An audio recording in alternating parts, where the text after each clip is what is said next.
morning all of you. Welcome to SR Global Academy e-learning platform. Previous chapter में आपने food से related topics पढ़े थे। Food के बारे में आपने जाना था, कहाँ से हमें मिलता है और किस तरीके से कैटेगराइज किया जाता है कि एनिमल प्रोडक्ट और प्लांट प्रोडक्ट, यानी ऐसे प्रोडक्ट जो एनिमल से मिलते हैं, ऐसे प्रोडक्ट जो प्लांट से मिलते हैं। उसी के नेक्स्ट स्टेप में अपन चैप्टर सेकंड जो है वो डील कर रहे हैं। आज हमारा लेसन सेकंड क्लास 6 से एंड आज component of foods, components of food की चैप्टर की हेडिंग है, यानी जो भोजन होता है उसके कौन कौन से कंपोनेंट्स होते हैं बेसिकली, और किस तरीके से ये पोर्शन हमारा कंप्लीट वे में, यानी जो भोजन होता है उसके कौन कौन से घटक होते हैं और उनकी चर्चा हम करने वाले हैं। स्टार्ट करते हैं हमारा जो कंटेंट है उससे रिलेटेड। सो फर्स्ट है we eat different types of vegetables, fruits, cereals, pulses. हम बहुत सारी चीज़ें जो है बेसिकली यूज किया करते हैं खाने में। अलग अलग प्रकार के वेजिटेबल्स का कंजप्शन हम करते हैं, फ्रूट्स को हम यूज़ करते हैं, सीरियल्स को यूज़ करते हैं, पल्सेस का यूज़ करते हैं, और वो भी केवल भोजन को गेन करने के लिए। We all eat food to obtain energy for our daily activities। और जो बेसिकली अगर बता रहे हैं ये फूड कंपोनेंट्स होते हैं, जो फूड के ये कह सकते हैं कि ऑल ओवर जो मेजर होता है, इसमें we all eat food to obtain energy for our daily activity. हमारी जो डेली एक्टिविटीज होती हैं, दिन में उठना, बैठना, चलना, फिरना, घूमना, पढ़ना, लिखना, जो भी एक्टिविटीज हमारी होती हैं डेली रूटीन की एक्टिविटीज हों, चाहे वो गेम्स एक्टिविटीज हों, चाहे अदर एक्टिविटीज हों, उन सबके लिए, उन सबको परफॉर्म करने के लिए एनर्जी की रिक्वायरमेंट होती है। और बेसिकली ये एनर्जी जो होती है वो हमें एनर्जी प्रोवाइड करवाते हैं। सामान्यतः ये प्रोडक्ट हमारी डेली एक्टिविटीज को परफॉर्म करने के लिए देयर आर डिफरेंट कंपोनेंट्स। यहाँ जो है बहुत सारे डिफरेंट कंपोनेंट्स हैं फूड के, and these component is required for our body to perform different cellular activities या डिफरेंट सेलुलर एक्टिविटीज।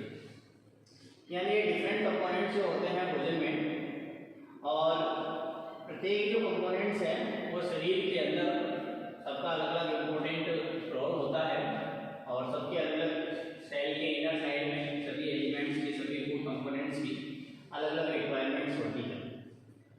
सो भोजन हमारे लिए बड़ा ज़रूरी इसलिए होता है क्योंकि हमारी जितनी भी रेगुलर एक्टिविटीज़ जो होती हैं उनको परफॉर्म करने के लिए, उनको कंप्लीट करने के लिए हमें एनर्जी की रिक्वायरमेंट होती है, और एनर्जी की रिक्वायरमेंट के लिए हमें फूड की रिक्वायरमेंट होती है, जो हम डिफरेंट वेज से बॉडी के इनर साइड तक पहुंचाते हैं या फिर कंजप्ट करते हैं। What do different and food items contain? What do different food items contain? अगर भोजन से रिलेटेड अगर चर्चा करते हैं, जैसे कि कंपोनेंट्स के बारे में हमने चर्चा की, हम इनका सेपरेशन भी कर सकते हैं इजी फॉर्मेट में। तो सबसे पहले टॉपिक हमने लिया है food. Food is the basic requirement for all living organism, यानी जितने भी ऑर्गेनिज्म होते हैं, जितने भी लिविंग ऑर्गेनिज्म होते हैं, उनके लिए बेसिकली फूड क्या है? Basic requirement. क्या है बच्चों? बेसिक रिक्वायरमेंट कहलाती है फूड, या फिर होती है। It provides energy for carrying out normal physiological activities. ये बेसिकली जो है एनर्जी प्रोवाइड करवाती है, carrying out of normal physiological activities, जो भी हमारे शरीर में होने वाली कंप्लीट फिजियोलॉजिकल एक्टिविटीज होती है उनको नॉर्मल फॉर्म में कैरी करती है। There are different components and they have different nutrients. यहाँ अगर बात करते हैं तो ये डिफरेंट कंपोनेंट्स होते हैं, और दे हैव डिफरेंट न्यूट्रिएंट्स, जो अलग अलग प्रकार के न्यूट्रिएंट्स इसमें पाए जाते हैं। They all come together to provide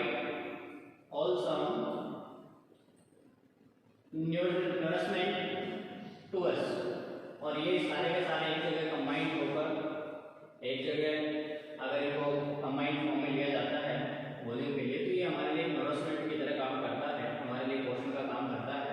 अलग अलग प्रकार के कंपोनेंट्स को अगर आप क्या करते हैं एक साथ इंक्लूड करते हैं सभी को एक फॉर्म में, देन वो नोरिशमेंट की तरह वर्क करते हैं।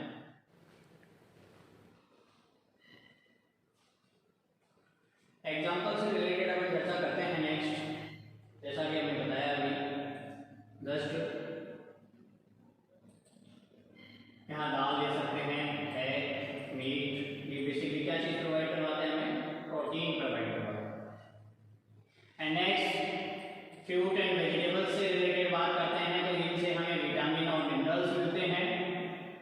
सीरियल्स से पल्सेस एंड और इनमें ज़्यादातर प्रचुर मात्रा में कार्बोहाइड्रेट की मात्रा पाई जाती है। नेक्स्ट जो है ऑयल, घी, बटर, चीज, पॉप, चॉकलेट्स और भी इत्यादि सारी चीजें जो होती हैं उनमें बेसिकली फैट्स पाया जाता है। नेक्स्ट ये हमारे पास एक फूड प्रोडक्ट का डायग्राम है जिसमें काफ़ी सारी चीज़ें जो है विटामिन, कार्बोहाइड्रेट और मिनरल्स काफ़ी सारी चीज़ें इनसे मिलती हैं। अब जो हम क्लासिफिकेशन करने वाले हैं उसके बारे में हम चर्चा करते हैं कि what do various nutrients do for our body, कि बेसिकली जो हमारे पास भिन्न भिन्न प्रकार के जो न्यूट्रिएंट्स होते हैं और किस तरीके से वो हमारी बॉडी तक पहुंचते हैं, किस किस मैनर में पहुंचते हैं, क्या क्या इनकी फॉर्म्स होती हैं। तो स्टार्टअप करते हैं कार्बोहाइड्रेट से रिलेटेड। फर्स्ट टॉपिक है हमारा carbohydrate. Carbohydrates are present mostly as starch.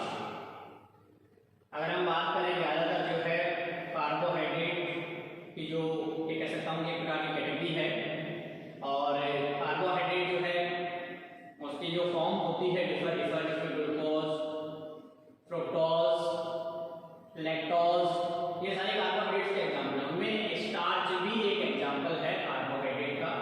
हम ये कह सकते हैं कि मोस्टली कार्बोहाइड्रेट की कैटेगरी में जो खाद्य पदार्थ होते हैं उनमें स्टार्च की मात्रा सबसे ज़्यादा पाई जाती है, मोस्टली खाद्य पदार्थ जो बेसिकली हमें एनर्जी प्रोवाइड करवाती है और इसी के साथ साथ हमें क्या करती है, यानी जो हमारे शरीर को एनर्जी प्रोवाइड करवाती है एंड इसी के साथ साथ इसे हम एनर्जी गिविंग फूड भी कहते हैं। क्या कहते हैं बच्चों, एनर्जी गिविंग फूड कहते हैं।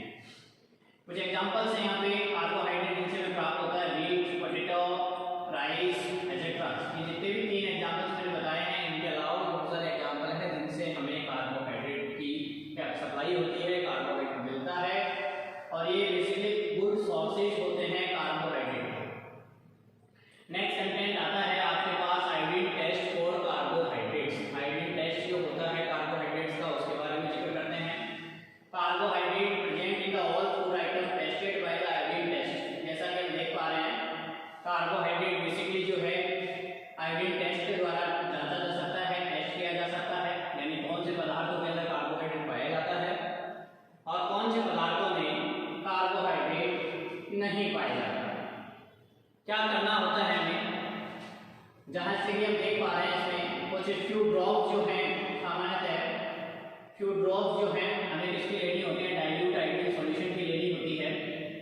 ये कह सकते हैं डाइल्यूट आयोडीन सॉल्यूशन जो होता है उसकी कुछ ड्रॉप्स जो है ड्रॉपर की हेल्प से हमें लेनी होती है और added to the sample of the food. जो भी खाद्य आइटम है, जो भी फूड टाइप है उसको हम लेते हैं, उसमें 2 ड्रॉप या 3 ड्रॉप जो है बेसिकली हम ऐड करते हैं और उसके बाद इसका कलर अगर चेंज हो जाता है, ऐसा कलर हो जाएगा इसका ब्राउन, ब्लू, ब्लैक, ब्राउन से ब्लू ब्लैक कैटेगरी में अगर कन्वर्ट हो जाता है, ब्राउन से ब्लू ब्लैक में कन्वर्ट हो जाता है तो इट मींस स्टार्च कन्फर्म। तो इसका मतलब फूड प्रोडक्ट जो है उसमें स्टार्च क्या होगा, फाइनल होगा। एंड नेक्स्ट जैसे कि हम देख पा रहे हैं प्रॉपर्ली जो कंपोनेंट्स हैं, जो इंग्रेडिएंट्स हैं स्टार्च टेस्ट के बेसिकली, जिसके लिए हमें क्या करना होता है बच्चों, टेस्ट ट्यूब लेनी होती है। फर्स्टली टेस्ट ट्यूब जब लेते हैं तो जो भी खाद्य पदार्थ होते हैं, फूड आइटम ले सकते हैं और भी जितने भी फूड आइटम्स होते हैं उनके पार्ट्स को ले सकते हैं, उनको उनका एक सॉल्यूशन बनाकर प्रिपेयर कर सकते हैं और आफ्टर दैट उसमें कुछ ड्रॉप्स आयोडीन की सॉल्यूशन की, जो भी डाइल्यूट आयोडीन सॉल्यूशन होना चाहिए, डाइल्यूट आयोडीन सॉल्यूशन होना चाहिए। जो इसका कलर जो ब्राउन होता है उसको बेसिकली ब्लू ब्लैक, जैसा कि हमने प्रीवियस स्लाइड में देखा इसमें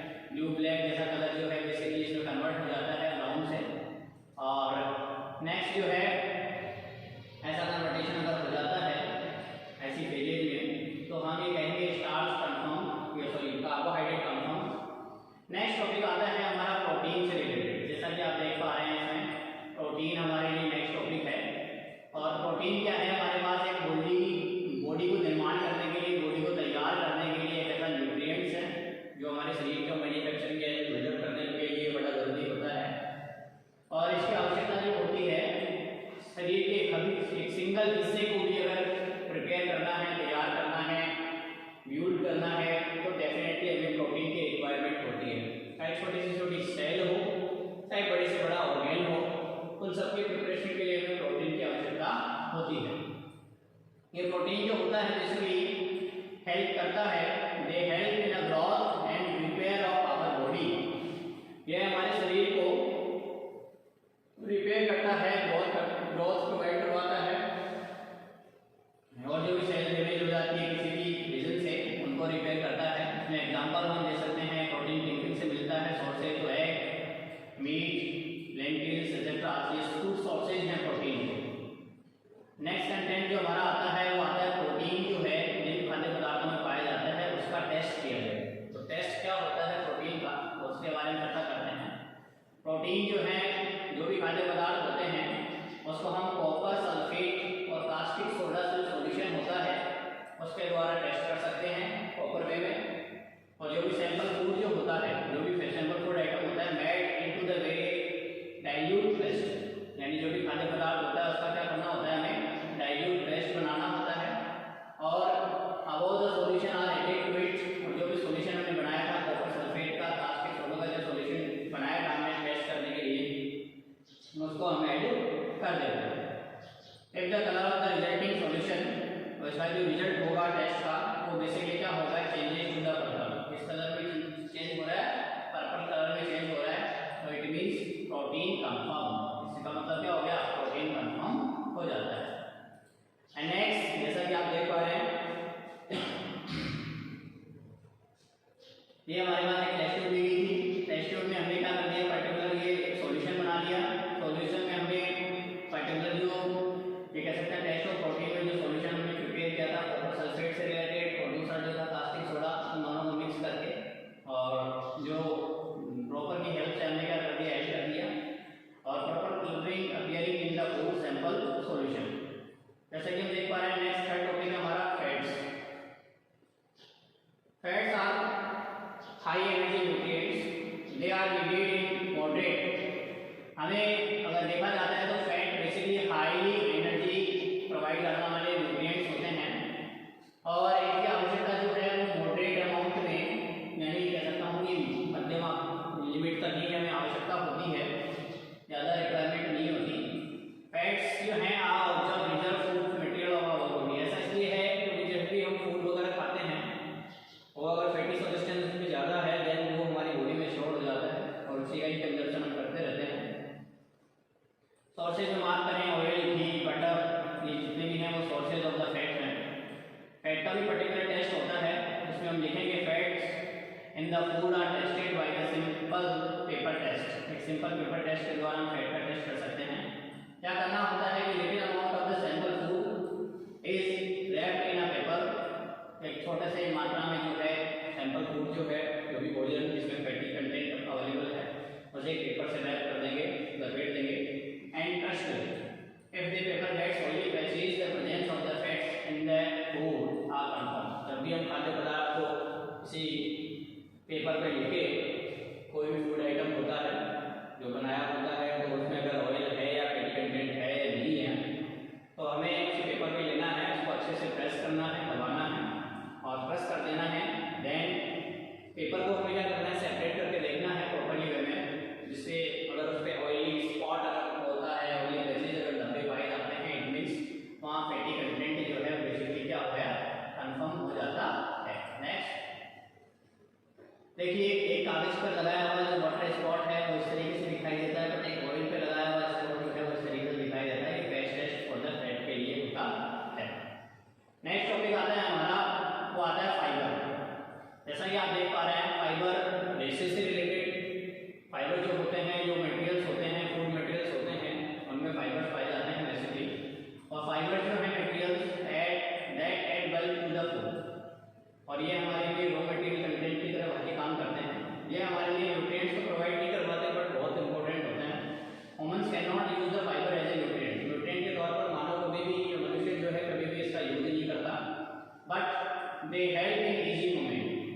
बट अगर बात करें, ये मदद करते हैं मूवमेंट से रिलेटेड। जो बॉडी में डाइजेस्टिव सिस्टम हमारा जो होता है उसमें इस डाइजेस्टिव सिस्टम के अंदर जो मोशन होता है, जो भी प्रोडक्ट जो है डाइजेस्ट हुआ है, चाहे वो स्टमक से बाईपास हो रहा हो, चाहे वो स्मॉल इंटेस्टाइन से बाईपास हो रहा हो या अदर किसी सेगमेंट से पास हो रहा हो, तो उसे इजी मोशन में मूवमेंट करवाने के लिए फाइबर्स की बेसिक रिक्वायरमेंट होती है। नेक्स्ट टॉपिक जो आता है हमारा, वो आता है डेफिशिएंसी डिजीज। डेफिशिएंसी डिजीज वाला जो टॉपिक है उसमें मैं बात बता सकता हूँ।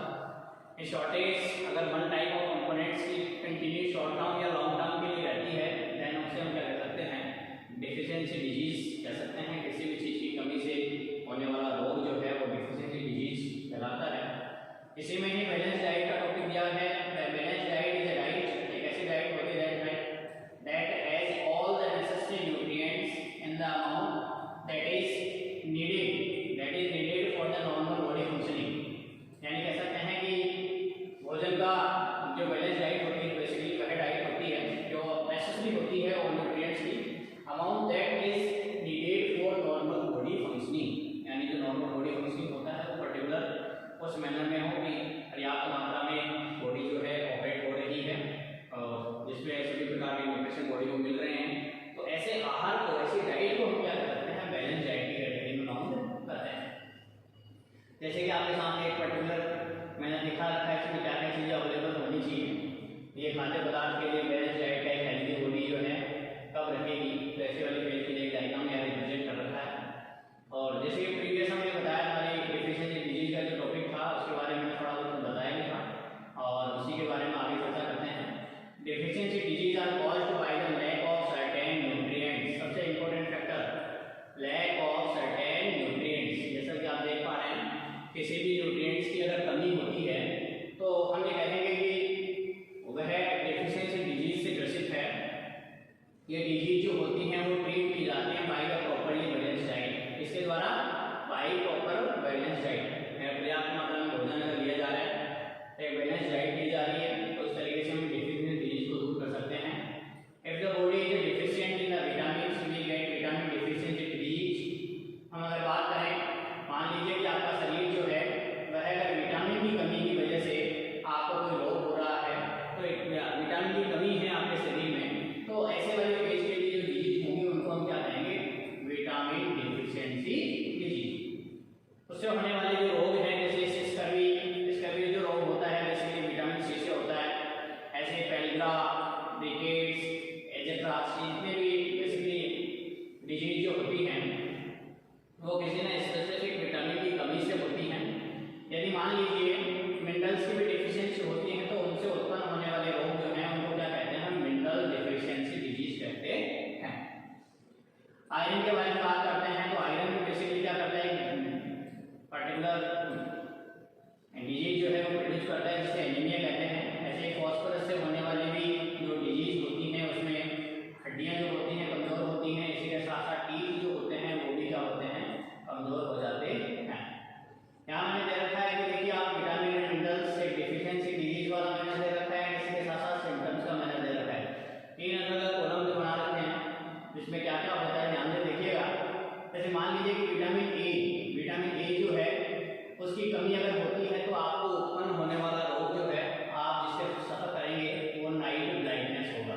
ऐसा होगा बच्चों, नाइट ब्लाइंडनेस। जैसे मान लीजिए कोई व्यक्ति ऐसा है जिसको विटामिन ए की पूर्ण रूप से सप्लाई नहीं हो रही है उसके फूड आइटम्स में, देन उसे नाइट ब्लाइंडनेस डेफिशिएंसी डिजीज हो सकती है। सिम्टम्स क्या होंगे, पुअर विजन और complete loss vision in the darkness.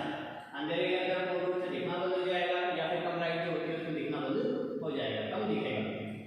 And next है विटामिन बी1 जिससे हमें वेरी डेफिशिएंसी डिजीज होती है। इसमें weight loss and week muscles जैसे सिम्टम्स है। ऐसे ही विटामिन सी इसमें स्कर्वी डिजीज होती है। और बेसिकली अगर हम बात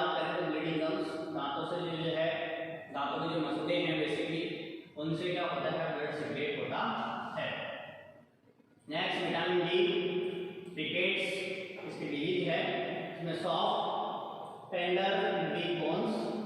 विटामिन डी के बारे में चर्चा करते हैं तो इसमें प्रॉन्स डिजीज होती है, skin and rabbit ageing basically. Vitamin के जो है इसमें टिमोरेज डिजीज होती है, इसमें एक्सेसिव ब्लीडिंग होती है और जो क्लॉटिंग होता है, ब्लड का जो क्लॉट बनता है, छोटा बनता है, वह भी थोड़ा टाइम के बाद बनता है। ऐसे ही कैल्शियम, ये तो हो गए सारे के सारे कंपोनेंट्स जो थे अभी तक यहाँ तक, वो सारे के सारे किसके थे? विटामिन के थे। किसके थे बच्चों? विटामिन के थे।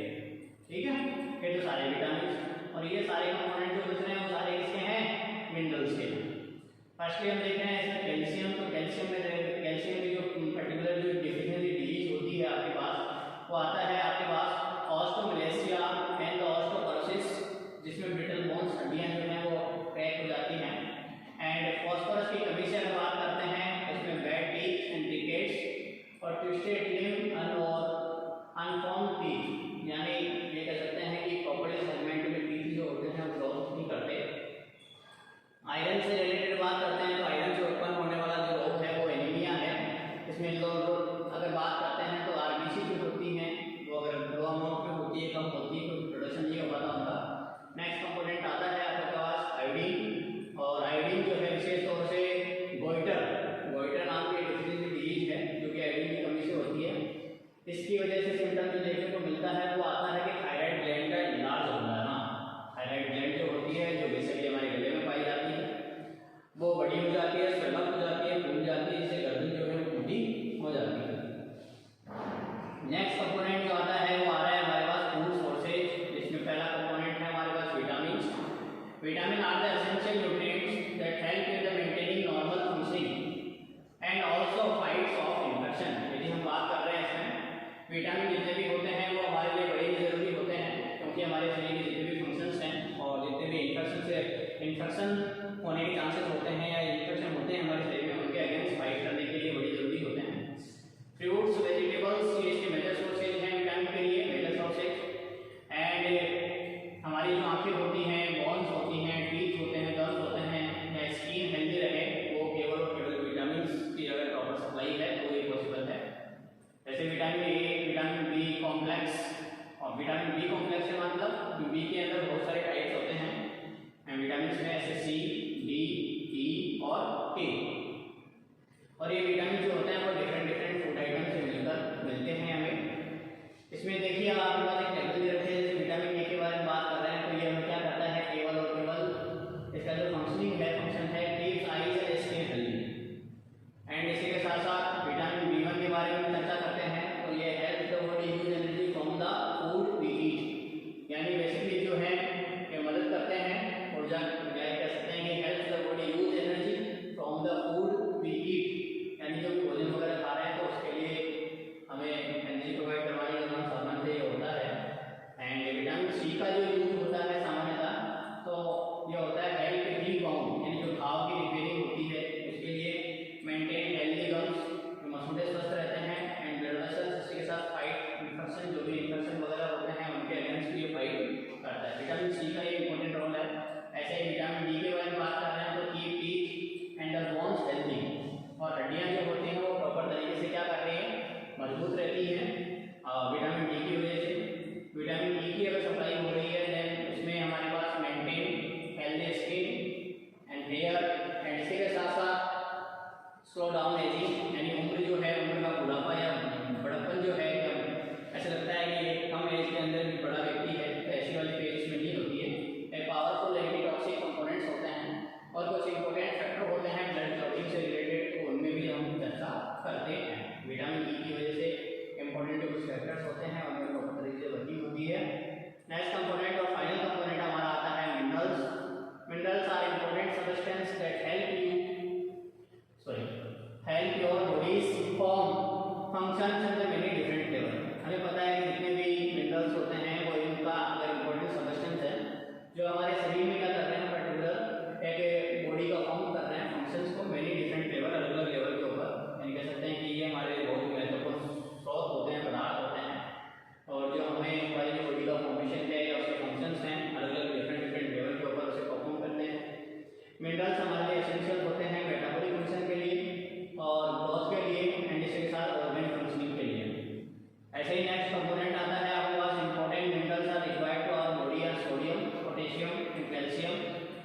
Iron, phosphorus and magnesium. कुछ इंपॉर्टेंट मिनरल्स यहाँ शो कर रखे हैं हमारे, जिसमें हमारे पास सोडियम हो गया, पोटेशियम हो गया, कैल्शियम हो गया, जिंक हो गया, आयरन हो गया, फास्फोरस हो